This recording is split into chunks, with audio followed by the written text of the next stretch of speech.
A deputada federal Carla Zambelli, PLSP, está no centro de um dos episódios jurídicos mais polêmicos do cenário político atual.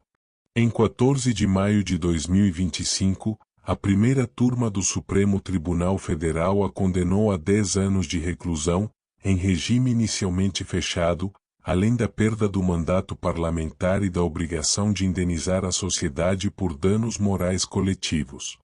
A decisão foi baseada na sua suposta participação na invasão dos sistemas eletrônicos do Conselho Nacional de Justiça, CNJ. As condutas atribuídas a Zambelli se enquadram, em tese, nos artigos 313-A e 288 do Código Penal. O artigo 313-A tipifica a inserção de dados falsos em sistemas de informações, crime que tem pena de 2 a 12 anos de reclusão, além de multa. Já o artigo 288 prevê o crime de associação criminosa, quando 3 ou mais pessoas se associam para o fim específico de cometer crimes, com pena de reclusão de 1 a 3 anos. Além disso, haveria indícios de possível obstrução à justiça, o que pode ser enquadrado na previsão do artigo 2º, parágrafo 1º, da Lei nº 12.850, de 2013, que trata das organizações criminosas e prevê pena agravada quando houver uso da estrutura da organização para impedir ou embaraçar investigação. Após a condenação, Zambelli anunciou que havia deixado o país alegando motivos de saúde. Pouco depois, declarou à imprensa sua intenção de permanecer na Itália, onde possui cidadania. Ela teria afirmado que estaria intocável por ser cidadã italiana.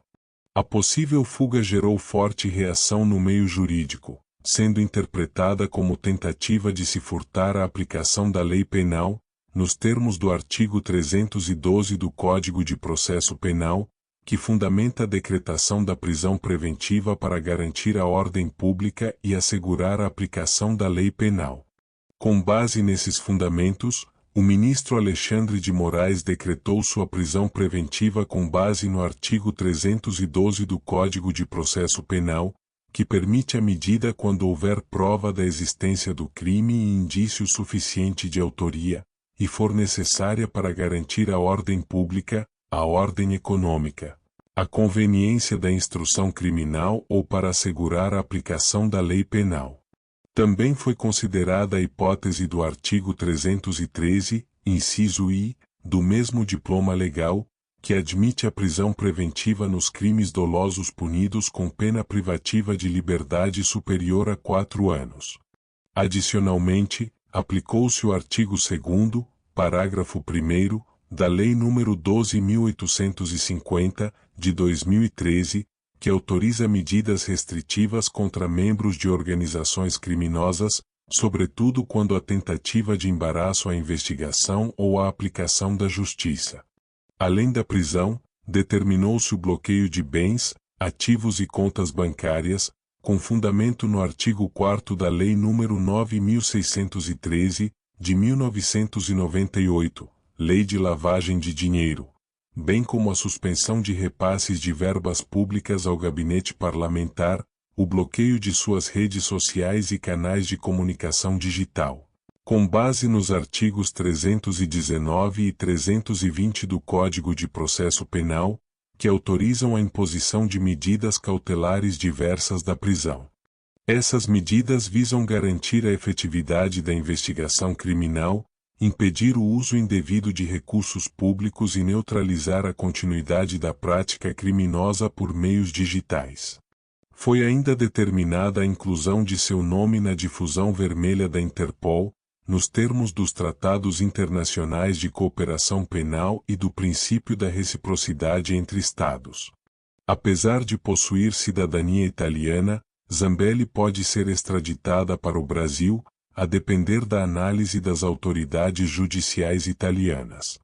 Em regra, países que adotam o princípio da não extradição de nacionais, como a Itália, não são obrigados a extraditar seus próprios cidadãos. Contudo, essa regra comporta exceções. Brasil e Itália são signatários da Convenção das Nações Unidas contra o Crime Organizado Transnacional, Convenção de Palermo, Decreto número 5015, de 2004, e da Convenção da Organização das Nações Unidas contra a Corrupção, Convenção de Mérida, Decreto número 5687, de 2006. Ambas prevendo a cooperação internacional por meio da extradição. Um precedente importante é o caso do ex-diretor do Banco do Brasil, Henrique Pisolato, também cidadão italiano, extraditado pela Itália em 2015, ação penal número 470. Naquele julgamento, mesmo após tentativas de impedir a extradição, a justiça italiana reconheceu a legitimidade do pedido brasileiro. Assim, não há impedimento absoluto à extradição de cidadãos italianos, desde que observadas garantias mínimas como a dupla tipicidade, o devido processo legal e o compromisso de respeito aos direitos humanos. Há ainda outros precedentes envolvendo extradições da Itália para países latino-americanos em casos de tráfico de drogas, falsidade documental e fraude fiscal. Logo, embora a defesa de Zambelli possa alegar que sua cidadania europeia é um obstáculo, os tratados multilaterais, os princípios da cooperação penal internacional e os precedentes indicam que a extradição é juridicamente viável.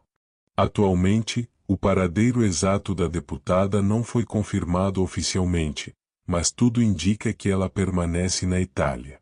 O caso segue em curso, e o Supremo Tribunal Federal, em cooperação com órgãos internacionais, trabalha para que a ordem de prisão seja efetivada. Se você gostou do conteúdo, curta este vídeo, compartilhe e siga o canal para não perder nenhuma atualização sobre os bastidores do direito e da política. E lembre-se, não adianta correr pro Coliseu, a toga do Supremo vai mais longe que você imagina. Nota final. Esse vídeo contém apenas imagens fictícias criadas por inteligência artificial e aborda exclusivamente análises jurídicas dos fatos. Não há qualquer opinião quanto ao julgamento da nobre deputada e tampouco críticas ou viés político em seu texto.